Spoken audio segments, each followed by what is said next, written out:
বহরমপুরের নিয়াল্লিশপাড়া অঞ্চলের প্রত্যন্ত গ্রাম মেহেদিপুরে সোনু ইটভাটা প্রাঙ্গণে মেহেদিপুর ও ভীমপুর যুবক বৃন্দের পরিচালনায় অনুষ্ঠিত হল 3 দিন ব্যাপী ক্রিকেট টুর্নামেন্ট।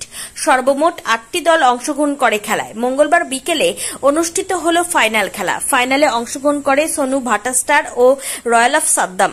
টসে জিতে ফিল্ডিং করার সিদ্ধান্ত নেয় রয়্যাল অফ সাবদাম। সোনু ভাটা স্টার 12 ওভার শেষে 207 রান করে 208 রানের টার্গেট দেয়। অবশেষে 40 রানে জয়লাভ করে সোনু ভাটা স্টার। এদিন খেলা শেষে বিজয়ী দলকে তুলে দেওয়া হয় 5,000 টাকার পুরস্কার সহ আকর্ষণীয় ট্রফি ও রানার্সকে দেওয়া হয় 3,000 টাকার পুরস্কার সহ আকর্ষণীয় ট্রফি। খেলাকে কেন্দ্র করে এলাকার মানুষের আবেগ উদ্দীপনা ছিল নজর কাড়া। উদ্যোগে খেলাটা পরিচালনা হলো, কয়েকদিন ব্যাপী, কোথায় হলো এবং কারা যুক্ত, কি বলবেন?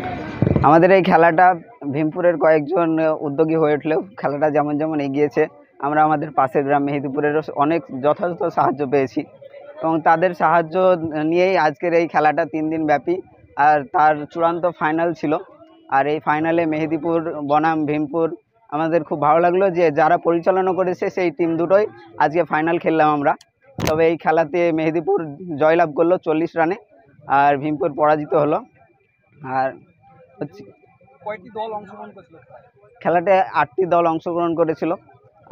এই 22-23 তারিখ ছিল গ্রুপ স্টেজের খেলা, আজকে তার চূড়ান্ত ফাইনাল। যারা বিজয়ী হলেন তাদেরকে কি দেওয়া হবে?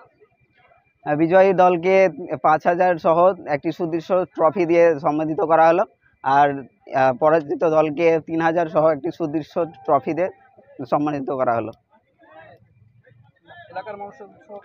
এলাকার মানুষের খুব উৎসাহ, খুব সুদৃশ্য ছিল। তাদের উৎসাহ দেখে আমাদের আরও আগামী দিনে আরও বড় করে খেলা পরিচালনা করার ইচ্ছে জাগছে। তো দেখা যাক আগামী দিনে কি করা যায়। হ্যাঁ, আমাদের এই গ্রামে কোনো ক্লাব তো, মাঠ তো দূরে থাক, ক্লাবও নেই।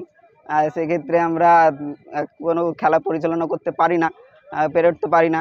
তো সেখানে দাঁড়িয়ে আজকে এই ভাটাতেই খেলাটা আয়োজিত করতে পেরে আমরা খুব আনন্দিত। আমার নাম হাফিজ আলম, আমি এই কমিটির একটি সদস্য।